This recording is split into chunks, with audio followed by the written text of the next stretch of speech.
A curtain was drawn back. "Good morning, my dear Butrelot, you're a little late. Lunch was fixed for 12. However, it's only a few minutes, but what's the matter? Don't you know me? Have I changed so much?" In the course of his fight with Lupin, Butrelot had met with many surprises, and he was still prepared, at the moment of the final catastrophe, to experience any number of further emotions, but the shock which he received this time was utterly unexpected. It was not astonishment, but stupefaction, terror. The man who stood before him, the man whom the brutal force of events compelled him to look upon as Arsène Lupin, was Valmères. Valmères, the owner of the Château de l'Aiguille. Valmères, the very man to whom he had applied for assistance against Arsène Lupin. Valmères, his companion on the expedition to Crozant. Valmères, the plucky friend who had made Raymond's escape possible by felling one of Lupin's accomplices, or pretending to fell him, in the dusk of the great hall. And Valmères was Lupin. So it's you," he stammered. "Why not?" exclaimed Lupin. "Did you think that you knew me for good and all because you had seen me in the guise of a clergyman or under the features of M. Massabin? Alas, when a man selects the position in society which I occupy, he must needs make use of his little social gifts. If Lupin were not able to change himself, at will, into a minister of the Church of England or a member of the Academy of Inscriptions and Belles Lettres, it would be a bad lookout for Lupin. Now Lupin, the real Lupin, is here before you, Butrelot. Take a good look at him. But then, if it's you, then, mademoiselle." "Yes, Butrelot, as you say." He again drew back the hanging, beckoned, and announced, "Madame Arsène Lupin." "Ah," murmured the lad, confounded in spite of everything, "Emilie de Saint Véran?" "No, no," protested Lupin. "Madame Arsène Lupin, or rather, if you prefer, Madame Louis Valmères, my wedded wife, married to me in accordance with the strictest forms of law, and all thanks to you, my dear Butrelot." He held out his hand to him. "All my acknowledgments, and no ill will on your side, I trust?" Strange to say, Butrelot felt no ill will at all, no sense of humiliation, no bitterness. He realized so strongly the immense superiority of his adversary that he did not blush at being beaten by him. He pressed the offered hand. "Luncheon is served, ma'am." A butler had placed a tray of dishes on the table. "You must excuse us, Butrelot, my chef is away and we can only give you a cold lunch." Butrelot felt very little inclined to eat. He sat down, however, and was enormously interested in Lupin's attitude. How much exactly did he know? Was he aware of the danger he was running? Was he ignorant of the presence of Ganimard and his men? And Lupin continued. "Yes, thanks to you, my dear friend. Certainly, Raymond and I loved each other from the first. Just so, my boy, Raymond's abduction, her imprisonment, were mere humbug, we loved each other. But neither she nor I, when we were free to love, would allow a casual bond at the mercy of chance to be formed between us. The position, therefore, was hopeless for Lupin. Fortunately, it ceased to be so if I resumed my identity as the Louis Valmères that I had been from a child. It was then that I conceived the idea, as you refused to relinquish your quest and had found the Château de l'Aiguille, of profiting by your obstinacy." "And my silliness." "Pooh! Anyone would have been caught as you were." "So you were really able to succeed because I screened you and assisted you?" "Of course. How could anyone suspect Valmères of being Lupin, when Valmères was Butrelot's friend and after Valmères had snatched from Lupin's clutches the girl whom Lupin loved? And how charming it was! Such delightful memories. The expedition to Crozant. The bouquets we found. My pretended love letter to Raymond. And, later, the precautions which I, Valmaris, had to take against myself, Lupin, before my marriage. And the night of your great banquet, Beautrelet, when you fainted in my arms. Oh, what memories! There was a pause. Beautrelet watched Raymond. She had listened to Lupin without saying a word and looked at him with eyes in which she read love, passion, and something else besides, something which the lad could not define, a sort of anxious embarrassment and a vague sadness.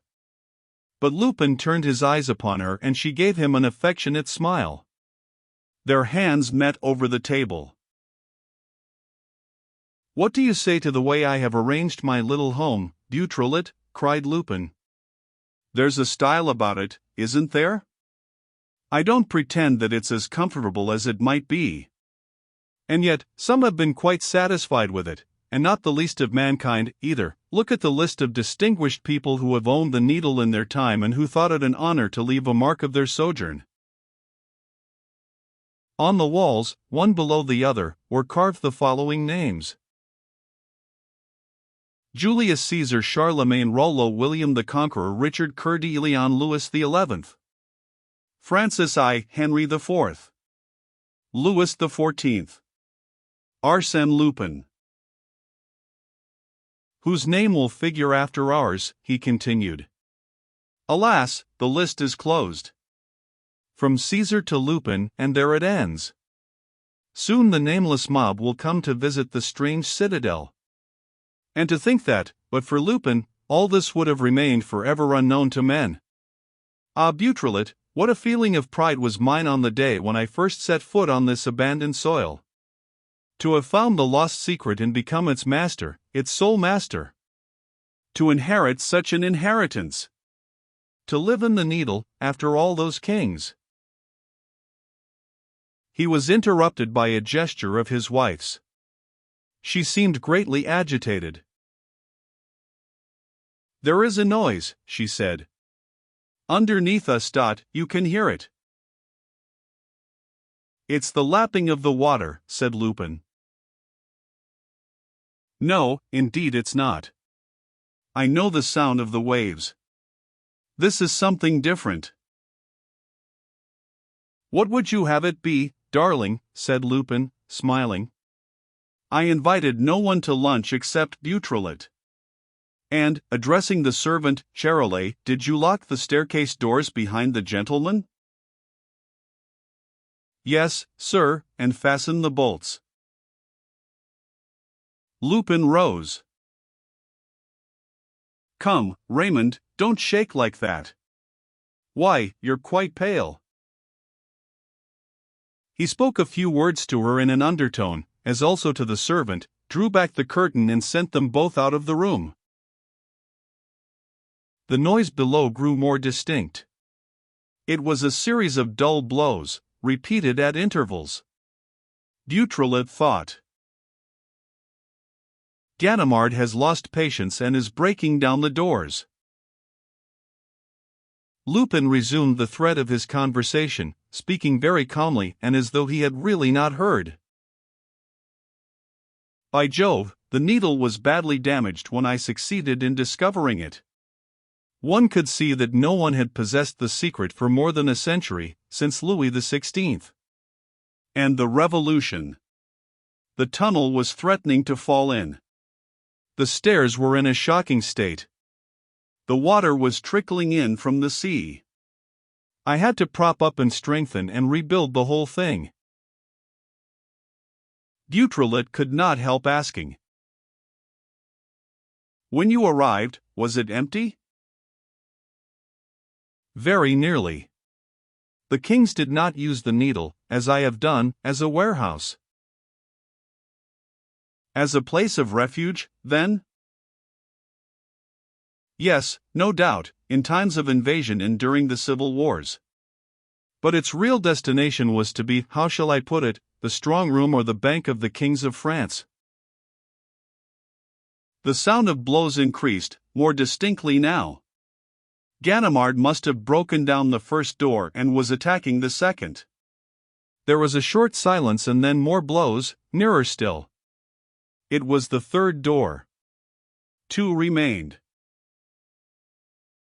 Through one of the windows, Beautrelet saw a number of fishing smacks sailing round the Needle and, not far away, floating on the waters like a great black fish, the torpedo boat.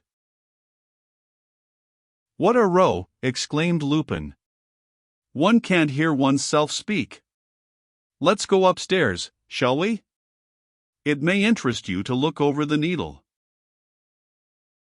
They climbed to the floor above, which was protected, like the others, by a door which Lupin locked behind him.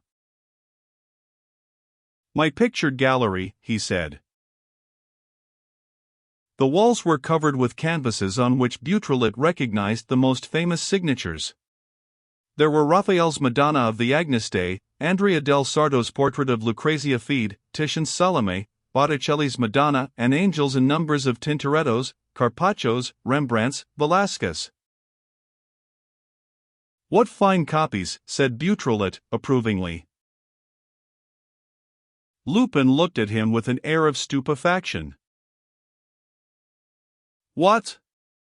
Copies? You must be mad. The copies are in Madrid, my dear fellow, in Florence, Venice, Munich, Amsterdam." "Then these are the original pictures, my lad, patiently collected in all the museums of Europe, where I have replaced them, like an honest man, with first-rate copies. But some day or other, the fraud will be discovered? Well, they will find my signature on each canvas at the back, and they will know that it was I who have endowed my country with the original masterpieces.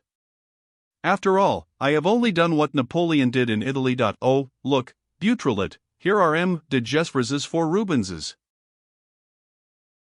The knocking continued within the hollow of the Needle without ceasing. "I can't stand this," said Lupin. "Let's go higher." A fresh staircase. A fresh door. "The tapestry room," Lupin announced. The tapestries were not hung on the walls, but rolled, tied up with cord, ticketed, and, in addition, there were parcels of old fabrics which Lupin unfolded, wonderful brocades, admirable velvets, soft, faded silks, church vestments woven with silver and gold.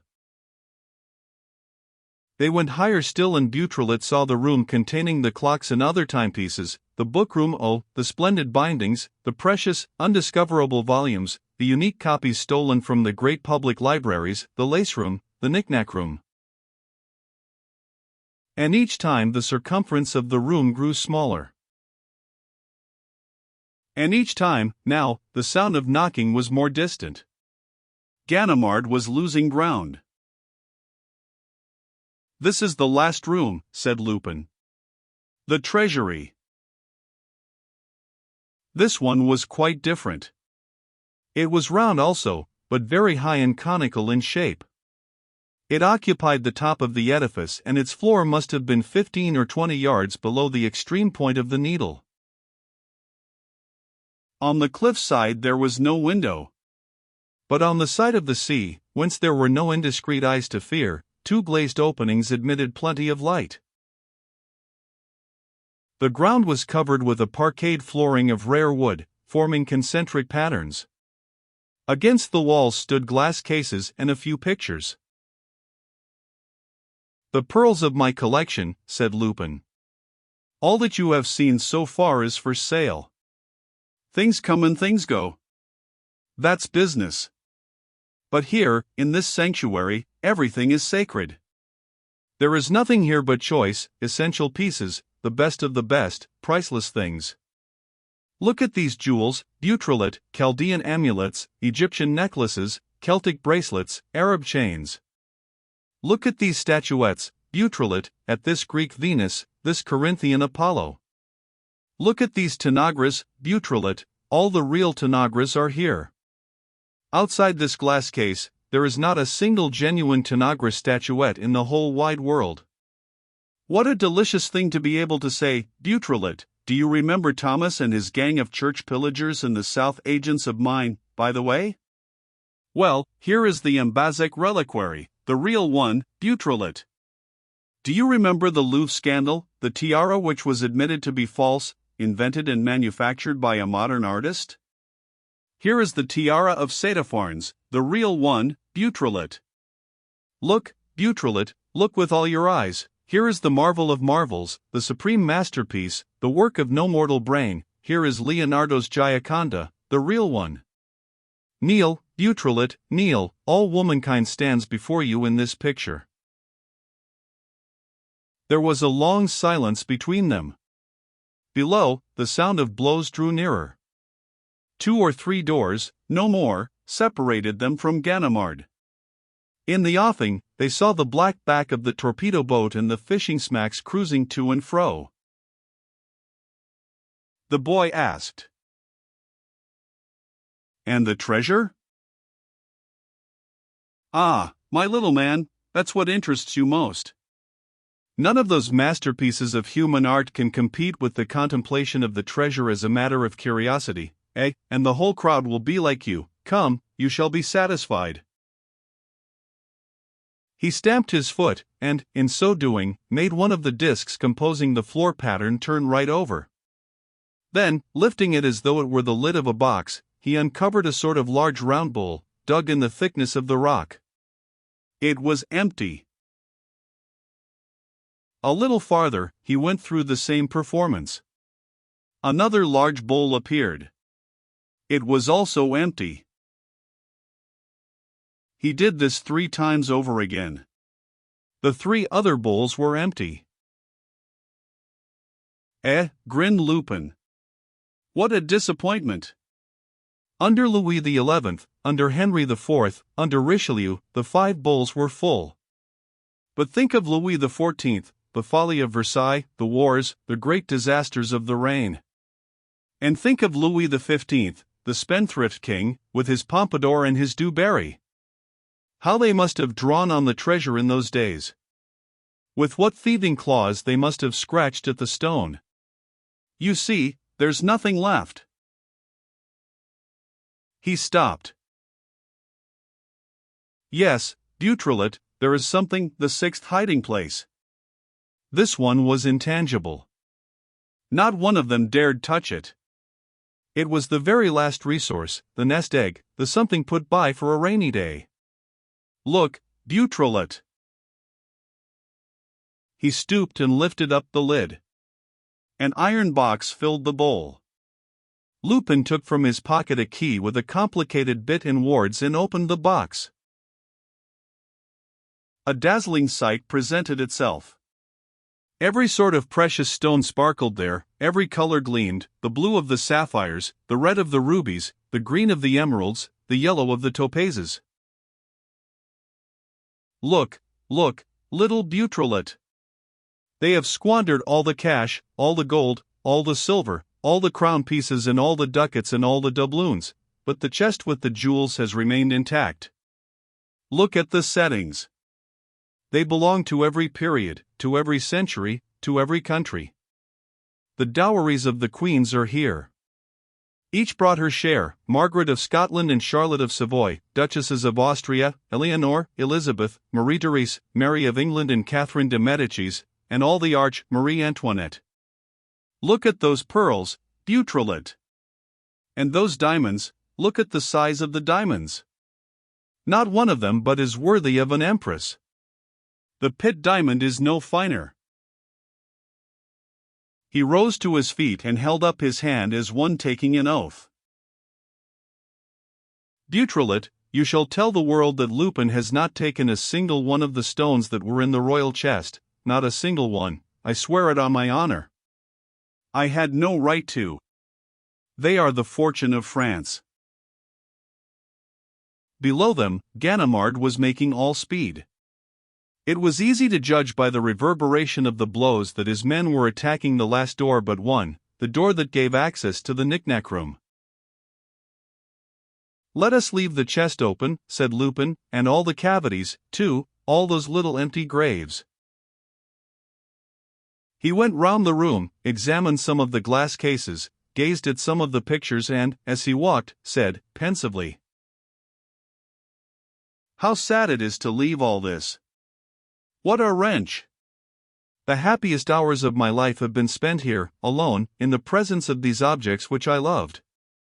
And my eyes will never behold them again, and my hands will never touch them again."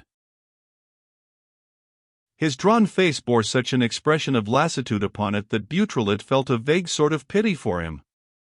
Sorrow in that man must assume larger proportions than in another, even as joy did, or pride, or humiliation. He was now standing by the window, and, with his finger pointing to the horizon, said, "What is sadder still is that I must abandon that, all that. How beautiful it is! The boundless sea, the sky dot on either side, the cliffs of Etretat with their three natural archways, the Porte d'Armont, the Porte d'Able, the Maniport, so many triumphal arches for the master. And the master was I. I was the king of the story, the king of fairyland, the king of the Hollow Needle. A strange and supernatural kingdom. From Caesar to Lupin, what a destiny!" He burst out laughing. "King of fairyland! Why not say king of Yvetot at once? What nonsense! King of the world, yes, that's more like it. From this topmost point of the needle, I ruled the globe. I held it in my claws like a prey. Lift the tiara of Saitapharnes, Beautrelet. You see those two telephones? The one on the right communicates with Paris, a private line, the one on the left with London, a private line. Through London, I am in touch with America, Asia, Australia, South Africa. In all those continents, I have my offices, my agents, my jackals, my scouts. I drive an international trade. I hold the great market in art and antiquities, the World's Fair. Ah, Beautrelet, there are moments when my power turns my head. I feel intoxicated with strength and authority." The door gave way below. They heard Ganimard and his men running about and searching. After a moment, Lupin continued, in a low voice. "And now it's over. A little girl crossed my path, a girl with soft hair and wistful eyes and an honest, yes, an honest soul, and it's over. I myself am demolishing the mighty edifice. All the rest seems absurd and childish to me. Nothing counts but her hair and her wistful eyes and her honest little soul." The men came up the staircase. A blow shook the door, the last door. Lupin seized the boy sharply by the arm. "Do you understand, Beautrelet, why I let you have things your own way when I could have crushed you, time after time, weeks ago? Do you understand how you succeeded in getting as far as this? Do you understand that I had given each of my men his share of the plunder when you met them the other night on the cliff? You do understand, don't you? The Hollow Needle is the great adventure. As long as it belongs to me, I remain the great adventurer. Once the needle is recaptured, it means that the past and I are parted and that the future begins, a future of peace and happiness, in which I shall have no occasion to blush when Raymond's eyes are turned upon me, a future." He turned furiously toward the door. "Stop that noise, Ganimard, will you? I haven't finished my speech." The blows came faster. It was like the sound of a beam that was being hurled against the door. Beautrelet, mad with curiosity, stood in front of Lupin and awaited events, without understanding what Lupin was doing or contemplating. To give up the needle was all very well, but why was he giving up himself? What was his plan? Did he hope to escape from Ganimard? And, on the other hand, where was Raymond? Lupin, meantime, was murmuring, dreamily. "An honest man, Arsène Lupin, an honest man, no more robbery, leading the life of everybody else, and why not? There is no reason why I should not meet with the same success. But do stop that now, Ganimard. Don't you know, you ass, That I'm uttering historic words and that Butrelid is taking them in for the benefit of posterity? He laughed. I am wasting my time. Ganimard will never grasp the use of my historic words. He took a piece of red chalk, put a pair of steps to the wall and wrote, in large letters, Arsène Lupin gives and bequeaths to France all the treasures contained in the Hollow Needle, on the sole condition that these treasures be housed at the Musée du Louvre rooms, which shall be known as the Arsène Lupin rooms. Now, he said, my conscience is at ease. France and I are quits. The attackers were striking with all their might. One of the panels burst in two. A hand was put through and fumbled for the lock. Thunder, said Lupin. That idiot of a Ganimard is capable of effecting his purpose for once in his life. He rushed to the lock and removed the key. Sold, old chap, the door's toughed up. I have plenty of time, Butrelid, I must say goodbye. And thank you, for really you could have complicated the attack, but you're so tactful. While speaking, he moved toward a large triptych by van der Weyden, representing the wise men of the East. He shut the right-hand panel and, in so doing, exposed a little door concealed behind it and seized the handle. Good luck to your hunting, Ganimard. And kind regards at home. A pistol shot resounded. Lupin jumped back. Ah, you rascal, full in the heart. Have you been taking lessons? You've done for the wise man. Full in the heart. Smashed to smithereens, like a pipe at the fair. Lupin, surrender, roared Ganimard, with his eyes glittering and his revolver showing through the broken panel of the door. Surrender, I say. Did the old guard surrender? If you stir a limb, I'll blow your brains out. Nonsense. You can't get me here. As a matter of fact, Lupin had moved away, and, though Ganimard was able to fire straight in front of him through the breach in the door, he could not fire, still less take aim, on the side where Lupin stood. Lupin's position was a terrible one for all that, because the outlet on which he was relying, the little door behind the triptych, opened right in front of Ganimard. To try to escape meant to expose himself to the detective's fire, and there were 5 bullets left in the revolver. By Jove, he said, laughing, there's a slump in my shares this afternoon. You've done a nice thing. Lupin, old fellow, you wanted a last sensation and you've gone a bit too far. You shouldn't have talked so much. He flattened himself against the wall. A further portion of the panel had given way under the men's pressure and Ganimard was less hampered in his movements. 3 yards, no more, separated the two antagonists. But Lupin was protected by a glass case with a gilt-wood framework. Why don't you help, Butrelid? Cried the old detective, gnashing his teeth with rage. Why don't you shoot him, instead of staring at him like that? Isidore, in fact, had not budged, had remained, till that moment, an eager, but passive spectator. He would have liked to fling himself into the contest with all his strength and to bring down the prey which he held at his mercy. He was prevented by some inexplicable sentiment. But Ganimard's appeal for assistance shook him. His hand closed on the butt of his revolver. If I take part in it, he thought, Lupin is lost. And I have the right, it's my duty. Their eyes met.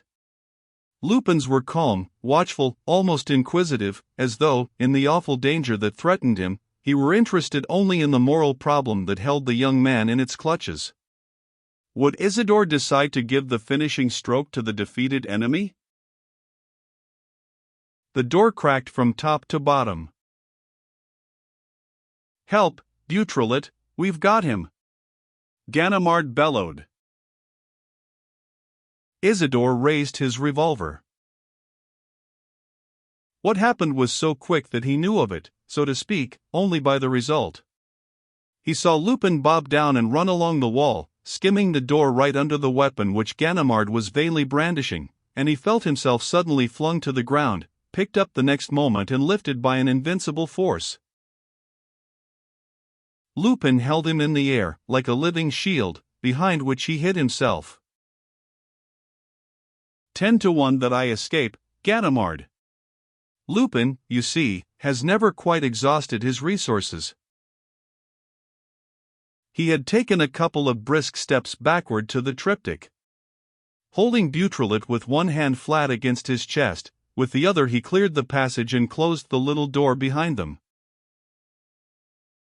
A steep staircase appeared before their eyes. "Come along," said Lupin, pushing Beautrelet before him. "The land forces are beaten, let us turn our attention to the French fleet. After Waterloo, Trafalgar, you're having some fun for your money, my lad? Oh, how good, listen to them knocking at the triptych now. It's too late, my children, but hurry along, Beautrelet." The staircase, dug out in the wall of the Needle, dug in its very crust, turned round and round the pyramid, encircling it like the spiral of a toboggan slide. Each hurrying the other, they clattered down the treads, taking 2 or 3 at a bound. Here and there, a ray of light trickled through a fissure, and Beautrelet carried away the vision of the fishing smacks hovering a few dozen fathoms off, and of the black torpedo boat. They went down and down, Isidore in silence, Lupin still bubbling over with merriment. "I should like to know what Ganimard is doing? Is he tumbling down the other staircases to bar the entrance to the tunnel against me? No, he's not such a fool as that. He must have left 4 men there, and 4 men are sufficient." He stopped. "Listen, they're shouting up above. That's it, they've opened the window and are calling to their fleet. Why, look, the men are busy on board the smacks, they're exchanging signals. The torpedo boat is moving. Dear old torpedo boat. I know you, you're from the Havre. Guns, cruise to the guns. Hello, there's the commander. How are you, Duguay-Trouin?" He put his arm through a cleft and waved his handkerchief. Then he continued his way downstairs. "The enemy's fleet have set all sail," he said. "We shall be boarded before we know where we are. Heavens, what fun!" They heard the sound of voices below them. They were just then approaching the level of the sea, and they emerged, almost at once, into a large cave into which 2 lanterns were moving about in the dark. A woman's figure appeared and threw itself on Lupin's neck. "Quick, quick, I was so nervous about you. What have you been doing? But you're not alone." Lupin reassured her. "It's our friend Beautrelet. Just think, Beautrelet had the tact, but I'll talk about that later, there's no time now. Charolais, are you there?" "That's right, and the boat?" "The boat's ready, sir," Charolais replied. "Fire away," said Lupin. In a moment, the noise of a motor crackled, and Beautrelet, whose eyes were gradually becoming used to the gloom, ended by perceiving that they were on a sort of quay, at the edge of the water, and that a boat was floating before them. "A motor boat," said Lupin, completing Beautrelet's observations. "This knocks you all of a heap, Isidore, old chap, you don't understand it. Still, you have only to think, as the water before your eyes is no other than the water of the sea, which filters into this excavation each high tide, the result is that I have a safe little private roadstead all to myself." "But it's closed," Beautrelet protested. "No one can get in or out." "Yes, I can," said Lupin, "and I'm going to prove it to you." He began by handing Raymond in. Then he came back to fetch Beautrelet. The lad hesitated. "Are you afraid?" asked Lupin. "What of?" "Of being sunk by the torpedo boat." "No." Then you're considering whether it's not your duty to stay with Ganimard, law and order, society and morality, instead of going off with Lupin, shame, infamy and disgrace. Exactly. Unfortunately, my boy, you have no choice. For the moment, they must believe the two of us dead and leave me the peace to which a prospective honest man is entitled.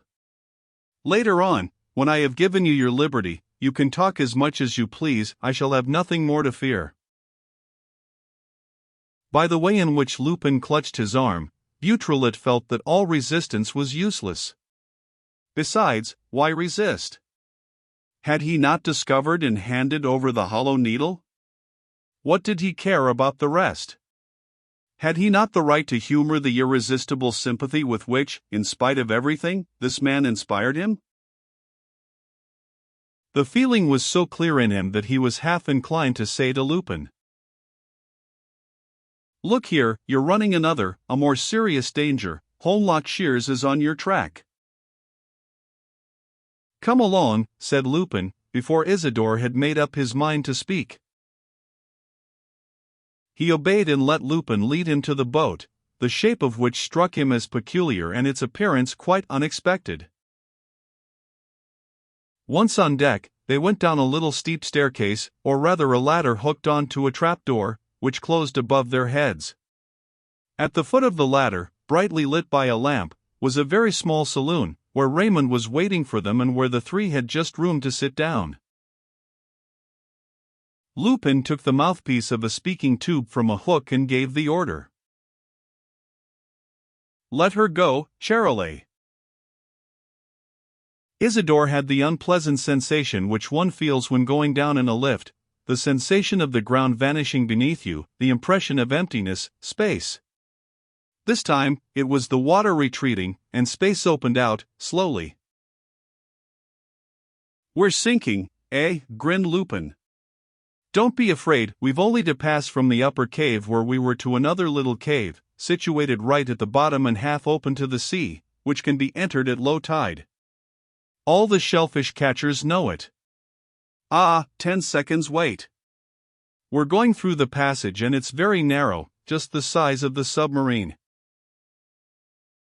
"But," asked Beautrelet, "how is it that the fishermen who enter the lower cave don't know that it's open at the top and that it communicates with another from which a staircase starts and runs through the needle?" "The facts are at the disposal of the first comber." "Wrong, Beautrelet. The top of the little public cave is closed, at low tide, by a movable platform, painted the color of the rock, which the sea, when it rises, shifts and carries up with it and, when it goes down, fastens firmly over the little cave. That is why I am able to pass at high tide. A clever notion, what? It's an idea of my own." "True, neither Caesar nor Louis XIV, nor, in short, any of my distinguished predecessors could have had it, because they did not possess submarines. They were satisfied with the staircase, which then ran all the way down to the little bottom cave. I did away with the last treads of the staircase and invented the trick of the movable ceiling. It's a present I'm making to France. Raymond, my love, put out the lamp beside you, we shan't want it now, on the contrary." A pale light, which seemed to be of the same color as the water, met them as they left the cave and made its way into the cabin through the two portholes and through a thick glass skylight that projected above the planking of the deck and allowed the passengers to inspect the upper layers of the sea. And, suddenly, a shadow glided over their heads. The attack is about to take place. The fleet is investing the Needle. But, hollow as the Needle is, I don't see how they propose to enter it. He took up the speaking tube. "Don't leave the bottom, Charolais." "Where are we going?" "Why, I told you, to Port Lupin. And at full speed, do you hear? We want water to land by, there's a lady with us." They skimmed over the rocky bed. The seaweed stood up on end like a heavy, dark vegetation and the deep currents made it wave gracefully, stretching and billowing like floating hair. Another shadow, a longer one. That's the torpedo boat, said Lupin. We shall hear the roar of the guns presently. What will Duguay-Trouin do? Bombard the Needle? Think of what we're missing, Beautrelet, by not being present at the meeting of Duguay-Trouin and Ganimard. The juncture of the land and naval forces. Hi, Charolais, don't go to sleep, my man. They were moving very fast, for all that. The rocks had been succeeded by sandfields, and then, almost at once, they saw more rocks, which marked the eastern extremity of Etretat, the Port Diamant. Fish fled at their approach. One of them, bolder than the rest, fastened onto a porthole and looked at the occupants of the saloon with its great, fixed, staring eyes. That's better, cried Lupin. We're going now. What do you think of my cockleshell, Beautrelet? Not so bad, is she? Do you remember the story of the 7 of Hearts, 11, the wretched end of Lacombe, the engineer, and how, after punishing his murderers, I presented the state with his papers and his plans for the construction of a new submarine, one more gift to France? Well, among the plans, I kept those of a submersible motorboat, and that is how you come to have the honor of sailing in my company. 11. The Exploits of Arsène Lupin. By Maurice Leblanc. 6. The 7 of Hearts. He called to Charolais. Take us up, Charolais, there's no danger now. They shot up to the surface and the glass skylight emerged above the water.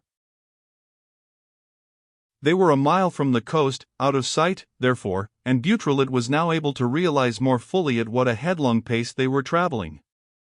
First Fécamp passed before them, then all the Norman seaside places, Saint-Pierre, the Petit Dalles, Bullets, Saint Valery, Vules, Criberville. Lupin kept on jesting, and Isidore never wearied of watching and listening to him, amazed as he was at the man's spirits, at his gaiety, his mischievous ways, his careless chaff, his delight in life. He also noticed Raymond. The young woman sat silent, nestling up against the man she loved. She had taken his hands between her own and kept on raising her eyes to him, and Beautrelet constantly observed that her hands were twitching and that the wistful sadness of her eyes increased. And, each time, it was like a dumb and sorrowful reply to Lupin's sallies. One would have thought that his frivolous words, his sarcastic outlook on life, caused her physical pain. Hush, she whispered. It's defying destiny to laugh, so many misfortunes can reach us still. Opposite Dieppe, they had to dive lest they should be seen by the fishing craft. And 20 minutes later, they shot at an angle toward the coast, and the boat entered a little submarine harbor formed by a regular gap between the rocks, drew up beside a jetty and rose gently to the surface. Lupin announced. Port Lupin. The spot, situated at 16 miles from Dieppe and 12 from the Treport and protected, moreover, by the 2 landslips of cliff, was absolutely deserted. A fine sand carpeted the rounded slope of the tiny beach.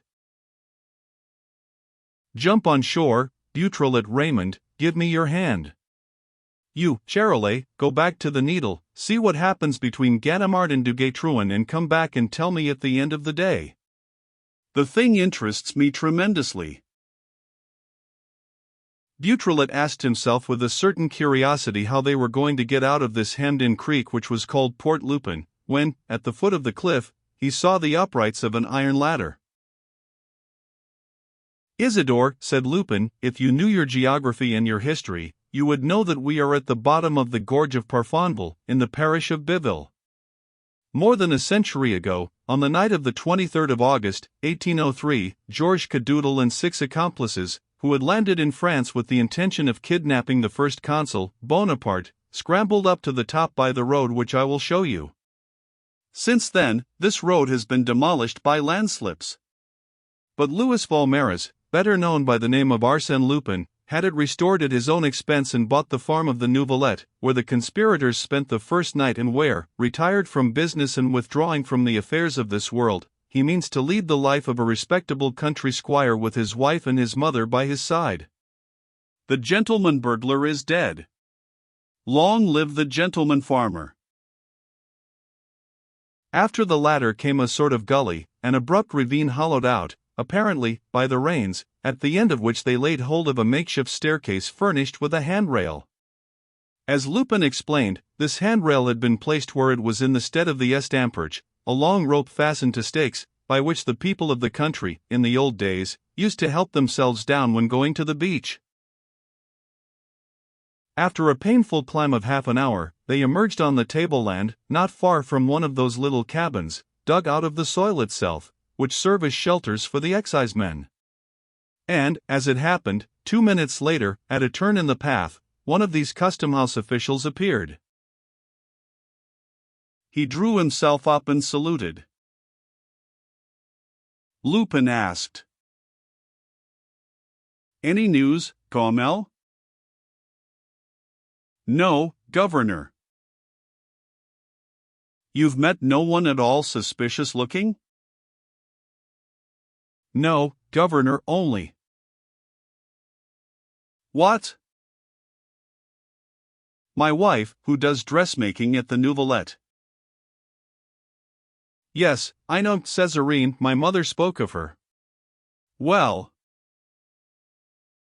"It seems a sailor was prowling about the village this morning."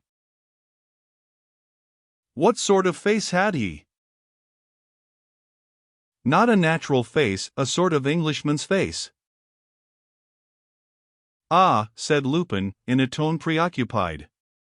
"And you have given Césarine orders?" "To keep her eyes open." "Yes, Governor." "Very well. Keep a lookout for Charolais' return in 2 or 3 hours from now. If there's anything, I shall be at the farm." He walked on and said to Beautrelet, "This makes me uneasy, is it, Shears?"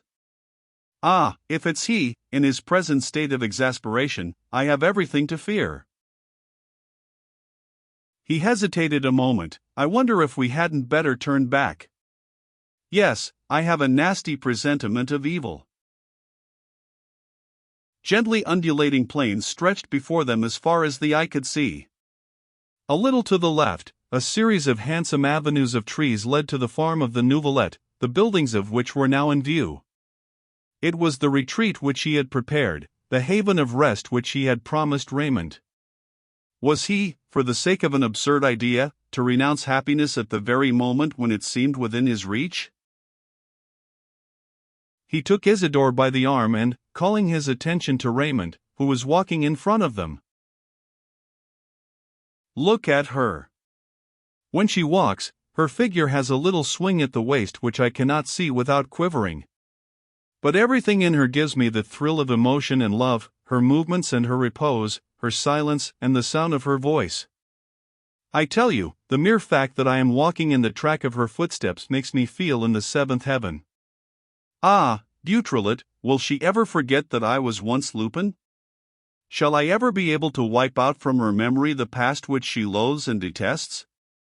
He mastered himself and, with obstinate assurance, "She will forget," he declared. "She will forget, because I have made every sacrifice for her sake. I have sacrificed the inviolable sanctuary of the Hollow Needle, I have sacrificed my treasures, my power, my pride, I will sacrifice everything. I don't want to be anything more, but just a man in love and an honest man, because she can only love an honest man. After all, why should I not be honest? It is no more degrading than anything else." The quip escaped him, so to speak, unawares. His voice remained serious and free of all chaff. And he muttered, with restrained violence, "Ah, Beautrelet, you see, of all the unbridled joys which I have tasted in my adventurous life, there is not one that equals the joy with which her look fills me when she is pleased with me." "I feel quite weak then, and I should like to cry." Was he crying? Beautrelet had an intuition that his eyes were wet with tears. Tears in Lupin's eyes, tears of love. They were nearing an old gate that served as an entrance to the farm. Lupin stopped for a moment and stammered, Why am I afraid? I feel a sort of weight on my chest. Is the adventure of the Hollow Needle not over? Has destiny not accepted the issue which I selected? Raymond turned round, looking very anxious. Here comes Césarine. She's running. The exciseman's wife was hurrying from the farm as fast as she could. Lupin rushed up to her. What is it? What has happened?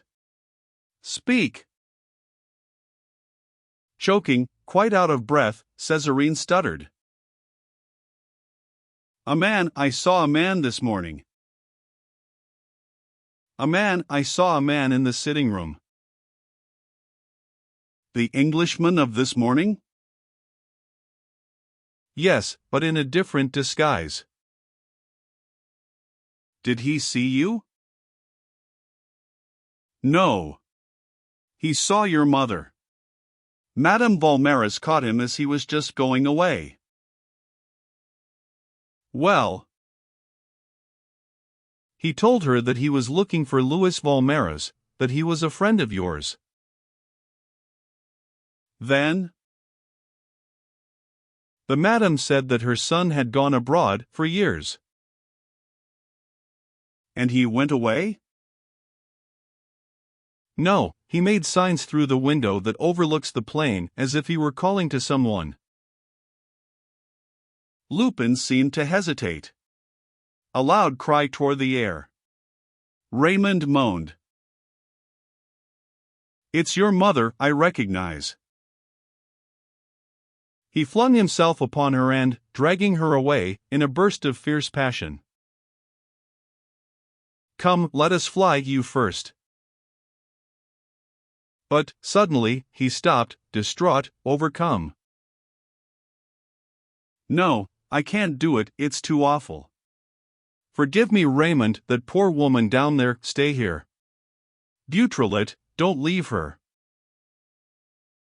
He darted along the slope that surrounds the farm, turned and followed it, at a run, till he came to the gate that opens on the plain. Raymond, whom Beautrelet had been unable to hold back, arrived almost as soon as he did, and Beautrelet, hiding behind the trees, saw, in the lonely walk that led from the farm to the gate, 3 men, of whom one, the tallest, went ahead, while the 2 others were holding by the arms a woman who tried to resist and who uttered moans of pain. The daylight was beginning to fade. Nevertheless, Beautrelet recognized Holmlock Shears. The woman seemed of a certain age. Her livid features were set in a frame of white hair. They all 4 came up. They reached the gate. Shears opened one of the folding leaves. Then Lupin strode forward and stood in front of him. The encounter appeared all the more terrible inasmuch as it was silent, almost solemn. For long moments, the 2 enemies took each other's measure with their eyes. An equal hatred distorted the features of both of them. Neither moved.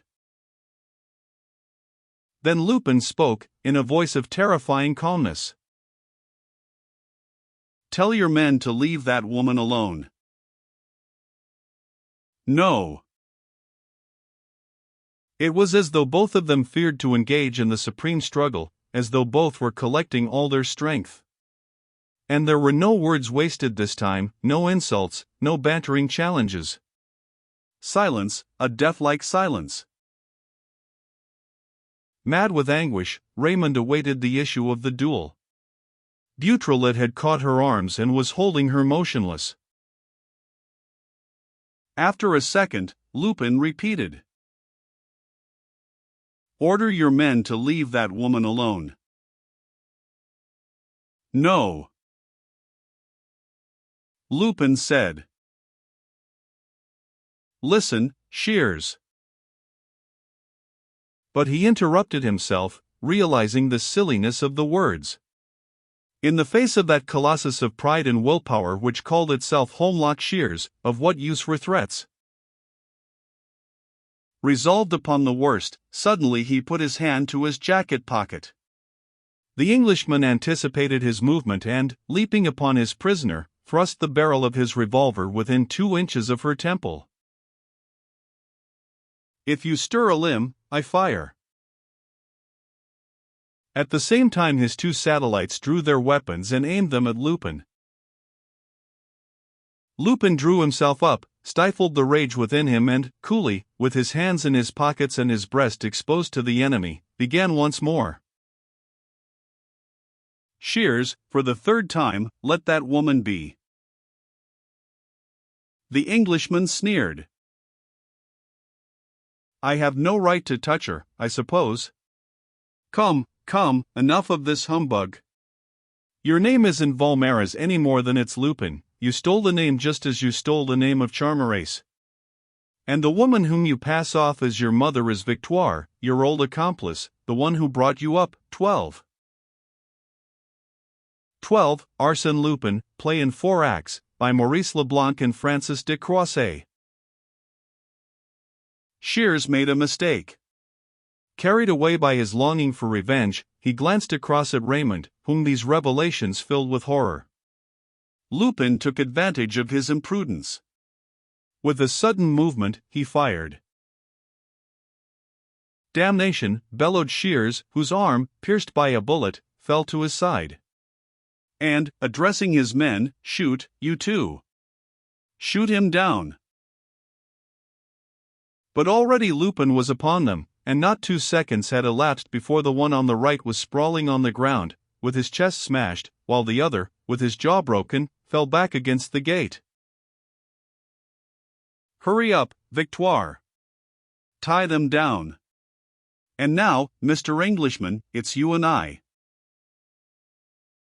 He ducked with an oath. "Ah, you scoundrel!" Shears had picked up his revolver with his left hand and was taking aim at him. A shot, a cry of distress. Raymond had flung herself between the 2 men, facing the Englishman. She staggered back, brought her hand to her neck, drew herself up, spun round on her heels and fell at Lupin's feet. "Raymond, Raymond!" He threw himself upon her, took her in his arms and pressed her to him. "Dead," he said. There was a moment of stupefaction. Shears seemed confounded by his own act. Victoire stammered. My poor boy." Beautrelet went up to the young woman and stooped to examine her. Lupin repeated, Dead. He said it in a reflective tone, as though he did not yet understand. But his face became hollow, suddenly transformed, ravaged by grief. And then he was seized with a sort of madness, made senseless gestures, wrung his hands, stamped his feet, like a child that suffers more than it is able to bear. "You villain!" he cried, suddenly, in an access of hatred. And, flinging Shears back with a formidable blow, he took him by the throat and dug his twitching fingers into his flesh. The Englishman gasped, without even struggling. My boy," said Victoire, in a voice of entreaty. Beautrelet ran up. But Lupin had already let go and stood sobbing beside his enemy stretched upon the ground. Oh, pitiful sight! Beautrelet never forgot its tragic horror, he who knew all Lupin's love for Raymond and all that the great adventurer had sacrificed of his own being to bring a smile to the face of his well-beloved. Night began to cover the field of battle with a shroud of darkness. The 3 Englishmen lay bound and gagged in the tall grass. Distant songs broke the vast silence of the plain. It was the farmhands returning from their work. Lupin drew himself up. He listened to the monotonous voices. Then he glanced at the happy homestead of the Nouvelette, where he had hoped to live peacefully with Raymond. Then he looked at her, the poor, loving victim whom love had killed and who, all white, was sleeping her last, eternal sleep. The men were coming nearer, however. Then Lupin bent down, took the dead woman in his powerful arms, lifted the corpse with a single effort and, bent in two, stretched it across his back. "Let us go, Victoire. Let us go, dear. Goodbye, Beautrelet," he said. And, bearing his precious and awful burden followed by his old servant, silent and fierce he turned toward the sea and plunged into the darkness of the night. The end.